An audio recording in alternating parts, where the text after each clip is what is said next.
Hello दोस्तों, आज हम आपको बताने जा रहे हैं घन। एक घन को कलर करके फिर उसको काटा जाता है। तो आपसे कई टाइप्स के क्वेश्चन पूछ लिए जाते हैं। जैसे क्वेश्चन दिया है, पहले घन समझो। दो एक जो घन होता है वो एक 3D पिक्चर होता है। 3D मीन्स इसमें लंबाई होगी, चौड़ाई होगी और ऊंचाई होगी। ठीक है, ये घन का एक दिया गया है, हमने पिक्चर बनाया है घन का एक। तो आपको पता होना चाहिए कि घन में ये जो होते हैं ये शीर्ष कहलाते हैं। ये क्या है? शीर्ष। तो एक घन में जो शीर्ष होते हैं वो शीर्ष कितने होते हैं? 8 शीर्ष होते हैं। और जो ये फेस दिए जाते हैं, ये जो आकृति है ये वाली, ये आकृति क्या है? फेस है, या जिसको हम हिंदी में फलक भी कहते हैं। ये क्या है? फेस। तो फलक कितने होते हैं? 6 फलक होते हैं। ठीक। और ये किनारे दिए जाते हैं, ये जो दिया है लाइन लाइन जा रही है, क्या है? ये किनारे हैं। तो आपको पता होना चाहिए कि किनारे कितने होते हैं। किनारे होते हैं 12। ठीक, किनारे। शीर्ष कितने? 8। यानी कि ये कॉर्नर जो जिनको हम वर्टेक्स कहते हैं इंग्लिश में, ये कितने होते हैं? 8। जिस आप रूम में अगर बैठे हो तो उसमें देख लेना कि दीवारें जहां पर ज्वाइंट कर रही है वो क्या कहलाते हैं? ज्वाइंट मीन्स जो कॉर्नर बनता है वो क्या कहलाता है? शीर्ष। और जो ये दीवारें ज्वाइंट करती हैं आपस में, ये वाला, ये लाइन क्या कहलाती है? ये किनारा कहलाता है किनारा। तो ऐसे किनारे आपको मिलेंगे 12, शीर्ष मिलेंगे 8 और फलक कितने मिलेंगे? 6। गिन लेना, दीवारों की संख्या होगी 4 और एक फर्श हो गया और एक ऊपर की छत सीलिंग हो गई। तो फलक कितने हो जाते हैं? 6।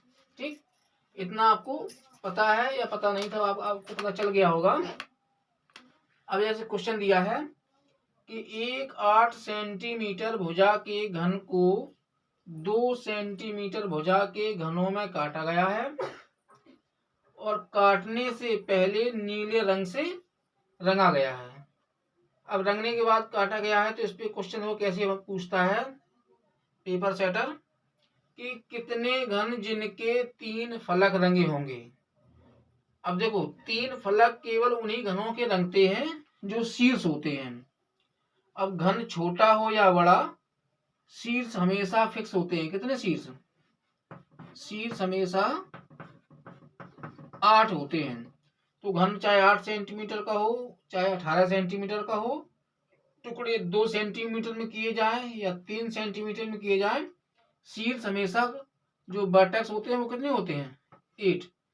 तो कोने ही 3 रंग से रंगे जाते हैं, तो इसका आंसर हमेशा 8 ही रहता है। ठीक है, कितने घन जिनके 3 फलक रंगे होंगे, क्योंकि ये फलक है, जैसे ये रंग गया, ये वाला एक, ये हो गया फलक, ये कोने वाला घन बनेगा। क्या बनेगा? कॉर्नर का घन। तो देखो इसके 3 फलक रंगे।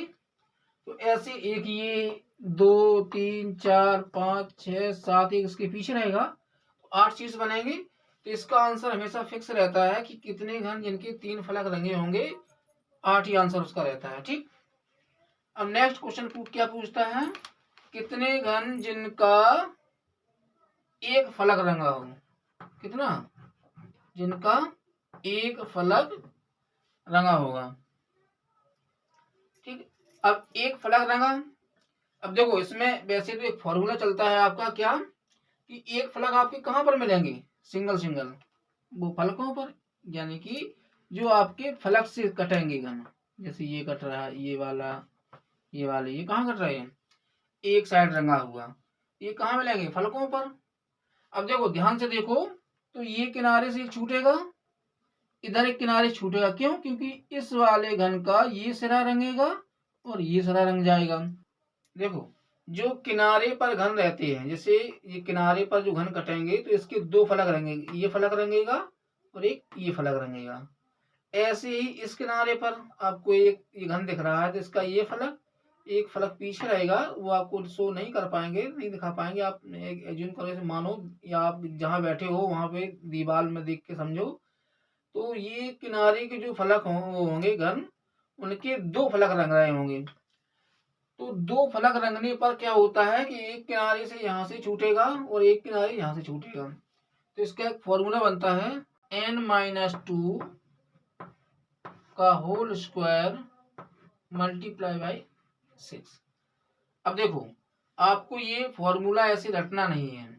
फॉर्मूले को एक बार कॉन्सेप्चुअल समझ लो कि कैसे फॉर्मूला बना है, और कॉन्सेप्चुअल आपने समझ लिया तो आप फॉर्मूले को भूलोगे नहीं। n-2, n क्या है, यहाँ पर n जो ये खाने दिख रहा है, ये खाने मानो ये 1 2 3 4, यानी कि इसमें 4 घन बनेंगे एक साइड से। अब एक साइड से अगर देखो, हमें वो घन चाहिए हैं जिनका एक फलक रंगा है। तो तुम एक थोड़ा दिमाग से सोचो कि एक फलक रंगे वाले जो घन होंगे वो कहाँ पर होंगे, फलकों पर। यानी कि फलक मीन्स जो फेस है घन के, इस पे जो घन मिलेंगे अंदर 1 2 3 ये जो घन मिलेंगे, ये एक फलक रंगे हुए होंगे। इसमें भी जो किनारे पर आएंगे, जैसे ये किनारा दिया है ना, तो किनारे पे जैसे 1 2 3 ये घन होंगे ऐसे जिनके दो फलक रंगे होंगे। ठीक, तो n की वैल्यू क्या हुई, नंबर ऑफ खाने, जी खाने कितने हैं 4, n की वैल्यू हो गई। अब इसमें -2 क्यों किया, क्योंकि एक इस किनारे पर घन ऐसा मिलेगा जिसके दो फलक रंगे हैं, और ऐसे ही एक इस किनारे पर घन मिलेगा जिसके दो फलक रंगे, एक ये फलक एक इसके पीछे वाला फलक। इसलिए हमने पूरे 4 खाने से 2 खाने कर दिए कम, क्योंकि वो 2 खाने कहाँ पर जा रहे हैं, किनारे पर। ठीक, स्क्वायर क्यों हुआ, क्योंकि देखो इधर से भी एक किनारे छूटेगा और इधर से भी छूटेगा, एक इधर से छूटेगा इधर से छूटेगा, यानी कि स्क्वायर के रूप में छूट रहा है खाना। देखो इधर से ऊपर से भी और नीचे से भी, जब ये स्क्वायर के रूप में छूट रहा है तो क्या कर दिया हमने इसका स्क्वायर। अब 6 क्यों किया मल्टीप्लाई, क्योंकि एक फलक रंगे घन हमें कहाँ मिलेंगे, फलकों पर। एक फलक, दो फलक, तीन फलक, 3 फलक हिडन है, पीछे छिपे हुए हैं। तो एक घर में कितने फलक, 6 फलक। कमरे में बैठे हो तो उसकी दीवारें, फर्श और सीलिंग को काउंट करना, वो आपको फलक मिल जाएंगे 6। ठीक, अब इसको हम सॉल्व करते हैं। यहाँ पर n की वैल्यू कितनी, 4, तो 4 से 2 करो subtract, in square multiply by 6। तो 4 से 2 सब्ट्रैक्ट हुआ 2 बचा, 2 का स्क्वायर 4, 4 इंटू 6 क्या बन गया 24, आंसर हो गया। तो 24 घन ऐसे होंगे जिनका एक फलक रंगा हुआ होगा। ठीक है, और n की वैल्यू याद रखना, बड़े घन की भुजा में छोटे घन की भुजा से भाग लगाने पर n की वैल्यू मिल जाती है, यानी एक किनारे पर कितने घन बन रहे, वही n की वैल्यू होती है। नेक्स्ट क्वेश्चन देखिए। अब नेक्स्ट क्वेश्चन दिया है, कितने घन जिनके दो फलक रंगे होंगे। तो दो फलक रंगे हमने आपसे अभी थोड़ी चर्चा की कि दो फलक वाले घन हमें कहाँ मिलते हैं, किनारों पर। देखो हम एक कलर से इसको कलर कर रहे हैं, देखना ध्यान से। एक ये वाला घन का एक फलक, और एक ये उसी घन का ये दूसरा फलक, एक ये वाला फलक, ये वाला फलक, और एक ये वाला फलक। तो ये घन हमें दो फलक रंगे हुए घन कहाँ मिल रहे हैं, किनारे पर। कहाँ पर मिल रहे हैं, किनारे पर। ठीक, अब ये किनारे पर मिल रहे हैं, मिल रहा है ना। n की क्या करोगे, n, और ऐसे ही हमें कितने किनारे हैं, यहां भी करेंगे n-2। अब n-2 क्यों, क्योंकि यहां से भी एक घन बचेगा, एक घन इधर से बच जाएगा। तो n-2 इंटू 12।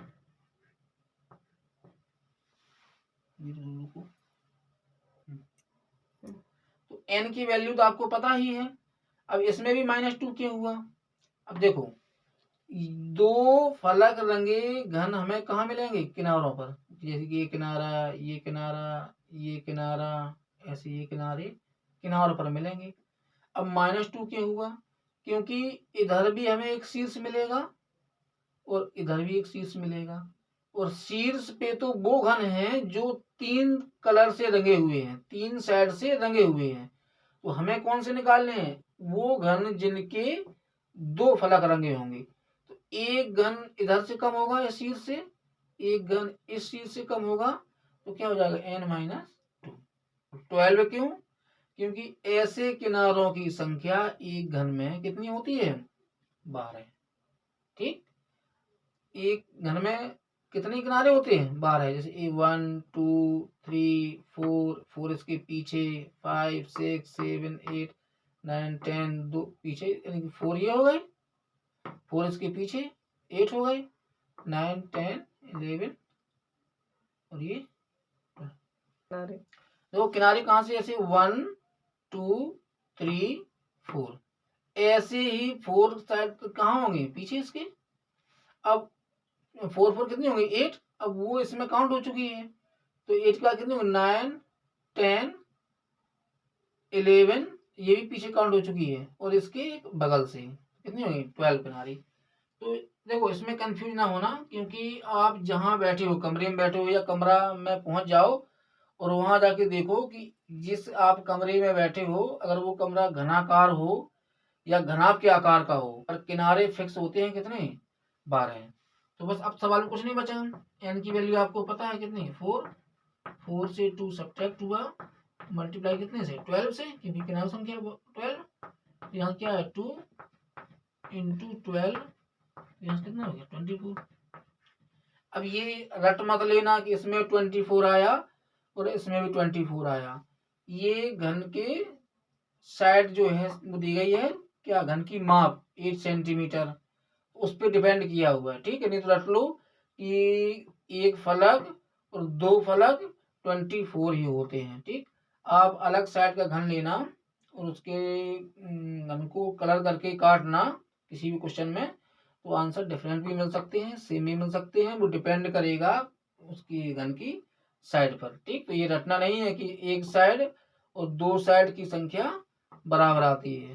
वो तो एक ये साइड के ऊपर डिपेंड कर गया, साइड ऐसी ली गई कि उससे इक्वल आ गया। ठीक है, अब इसका एक लास्ट क्वेश्चन दिया है, कितने घन जिनकी कोई फलक नहीं रंगी होगी? कितने घन जिनकी कोई फलक या कोई किनारा नहीं रंगा होगा? ठीक, अब देखो, इसमें भी क्या करना है? n-2 का क्यूब, n-2 का क्यूब। अब n तो आपको पता है कि बड़े घन की साइड अपॉन छोटे घन की साइड n की वैल्यू निकल आती है। अब दिमाग में मेरा याद रखना है कि ये 3 क्यूब क्यों हुआ। अब देखो, जो घन रंगे नहीं होंगे वो घन कहाँ होंगे? अंदर घन पे, ना तो वो फलक पे होंगे, ना वो किनारे पर होंगे, ना वो शीर्ष पर होंगे। कहाँ होंगे? अंदर घन के। अब जरा ध्यान से देखो, तो इनकी जो अंदर लाइनें जा रही होंगी, तो उस पे एक घन ये छूट रहा होगा, एक फलक ये छूट रहा है जो ऊपर रंग गया है, और जस्ट इसके पीछे भी जो लाइन ये यहाँ शुरू हुई, कहाँ तक जाएगी? लास्ट तक। ये इसका फलक रंग गया है, पीछे वाला का भी फलक रंग गया होगा। ठीक, इसलिए क्या हो गया? -2। अब ऐसे किनारे इधर से भी जाएगा, इधर से भी जाएगा, ऊपर से भी जाएगा, तो क्या है? 3 साइड से मिलेंगे हमें, तो क्या हो गया? क्यू। क्योंकि इधर से किनारा बनेगा, इस फलक से भी किनारा अंदर जाएगा, इस फलक से भी ऊपर से नीचे आएगा, तो कितने किनारे मिलेंगे? कितने लाइनें जाएंगी? 3। तो इसका क्या कर दिया? क्यू। अब आप लोग इसको आसानी से कर सकते हैं। 4 - 2 का क्यूब बचा 4 से 2 सब्ट्रैक्ट 2 और 2 का क्यूब कितना हो गया? 8। आंसर हो गया। बंद करो। ठीक है, आज के लिए इतना ही। हम लोगों ने इसके 4th क्वेश्चन किए। अब इसको एक बार थोड़ा फास्ट मोड में जल्द से हम आपको रिकैप करा देते हैं, जिससे कि आपको और से क्लियर हो जाए। तो याद रखना कि एक घन में कभी कभी पूछ लेता है कि एक घन में किनारे कितने होते हैं, तो याद रखना 12। शीर्ष कितने होते हैं, यानी वर्टेक्स कितने होते हैं? 8। फलक यानी कि ये फेस कितने होते हैं? वो होते हैं 6। ठीक, याद रखना। अब क्वेश्चन कैसे आएगा कि कोई एक घन दिया रहेगा, जैसे यहाँ पे दिया है एक 8 सेंटीमीटर भुजा के घन को 2 सेंटीमीटर भुजा के घनों में काटा गया है, काटने से पहले नीले रंग से रंगा गया है। ठीक, अब क्वेश्चन आपसे कैसे बनेंगे, कितने घन जिनके 3 फलक यानी कि 3 फेसेस रंगे होंगे, तो वो आपको कहाँ पर मिलेंगे, शीर्षों पर। जैसे ये घन दिया है 1 फेस रंगा इसका, ये 1 फेस, ये 1 फेस, तो ऐसे जो शीर्ष होते हैं वो कितने होते हैं, 8। तो शीर्ष वाले ही घन 3 रंग से रंग पाएंगे, यानी कि 3 साइड से रंग पाएंगे, तो उनकी संख्या हमेशा फिक्स होती है, कितनी, 8। इसमें आपको बिल्कुल भी नहीं सोचना है, क्वेश्चन आए और आपको ये याद होना चाहिए कि शीर्षों की संख्या कितनी, 8। तो 8 आपका डायरेक्ट इसमें आंसर बनेगा। ठीक, अब नेक्स्ट है कितने घन जिनका एक फलक रंगा होगा। इसमें फॉर्मूला चलता है n-2 का होल स्क्वायर मल्टीप्लाई बाई 6। अब n क्या था, हमने आपको बताया कि बड़े घन की भुजा में छोटे घन की भुजा से डिवाइड करने पर जो वैल्यू होती है वो किसकी वैल्यू होती है, n की। क्यों होती है, क्योंकि इस पर कितने घन बन रहे, तो 1 2 3 4 घन बन रहे एक किनारे से। अब ये 6 का मल्टीप्लाई क्यों किया था, क्योंकि इस पे ये जो फलक है, ये जो एक रंग से रंगे में घन मिलेंगे वो कहाँ पर होंगे, फलकों पर। ठीक, इसलिए 6 का मल्टीप्लाई, ये तो हो गई कैलकुलेशन, आपको इसको देख लो, इसमें कुछ होता नहीं है। आंसर कितना है, 24। अगर समझ में ना आए तो कमेंट करना। कितने घन जिनके 2 फलक रंगे होंगे, इसमें भी n-2 इंटू 12। n तो आपको पता ही है, 2 क्यों सब्ट्रैक्ट किया, क्योंकि वो घन जो होंगे वो शीर्ष का एक घन निकल जाएगा, ये क्योंकि ये देखो 2 फलक वाले घन में कहाँ मिलेंगे, किनारों पर। कहाँ मिलेंगे, किनारों पर। और किनारों पर एक को शीर्ष यहाँ होगा और एक शीर्ष ये है, तो ये एक शीर्ष वाला घन 3 रंग से रंगा हुआ होगा, 3 फलक से। ये वाला भी 3 रंग से रंगा हुआ होगा। इसमें हमने क्या कर दिया, n-2, और ऐसी किनारे की संख्या कितनी, 12। तो 12 गुणा, बाकी कैलकुलेशन, आंसर आ गया 24। लास्ट क्वेश्चन बचा है, कितने घन जिनकी कोई फलक नहीं रंगे होंगे। तो n आपको पता है, n-2, क्योंकि एक इस फलक से जो लाइन सीधी जाएगी ना, उसी में हमें घन मिलेंगे, अंदर वाले घन जो रंगे नहीं होंगे। तो एक फलक यहाँ मिलेगा, एक पीछे फलक पे मिल जाएगा रंगा हुआ, तो हमने n-2 कर दिया। ऐसे हमें लाइनें कहाँ से, 3 साइड से बनेंगी। इस फलक से जाएंगे हम इसके पीछे वाले तक, इस फलक से जाएंगे इसके पीछे वाले तक, और ऊपर वाले फलक से हम नीचे तक आएंगे। तो जो अंदर के घन होंगे वो हमारे बिना रंगे हुए घन बच जाएंगे। इसलिए हमने क्या कर दिया, क्यूब, क्योंकि उसमें हमें 3 साइड से जाना पड़ता है। बाकी ये कैलकुलेशन थी, 8 आ गया। अब ये याद मत रखना कि ये 8 कॉमन हो गया, ये 24 कॉमन हो गया, तो ये फिक्स होते हैं। ये डिपेंड किया हुआ है उसकी साइड पर। ठीक है, साइड कम ज्यादा होती है, आंसर चेंज हो जाते हैं। बस एक आंसर है कि कितने घन जिनके 3 फलक रंगे होंगे, उसका आंसर फिक्स है, कितना रहेगा, हमेशा ही 8 रहेगा। बाकी सबके आंसर वेरी करते हैं, तो ये वैसे फॉर्मूला रटना नहीं है, कैसे बना है इसको समझो बाकी, और इसको अप्लाई करो। और अभी भी समझ में ना आया हो तो कमेंट बॉक्स में कोई क्वेश्चन मिले तो उसको हमें डालना, उसको हम तुम्हें सॉर्ट आउट करके दिखा देंगे। और अभी भी कोई चीज़ समझ में ना आई हो तो कमेंट जरूर करना, हम आपको दोबारा से फिर से समझा देंगे। ठीक है, टेक केयर, बाय बाय।